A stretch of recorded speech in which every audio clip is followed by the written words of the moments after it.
Koordinator Divisi Penanganan Pelanggaran dan Data Informasi Panwasli Aceh Tamiah Muhammad Ridwan mengatakan, sesuai peraturan KPU, PKPU maupun Undang-Undang Pemilihan, tidak ada aturan yang melarang relawan kotak kosong untuk berkampanye.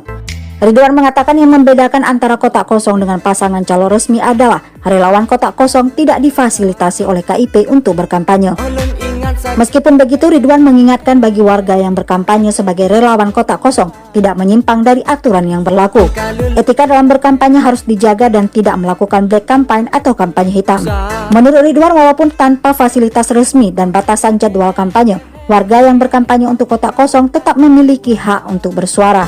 Seperti diketahui, pemilihan kepala daerah Pilkada Aceh Tamiang 2024 hanya ditetapkan satu pasangan calon, yaitu Armia Fahmi dan Ismail. Karena itu calon tunggal pasangan ini akan melawan kotak kosong pada 27 November 2024 mendatang.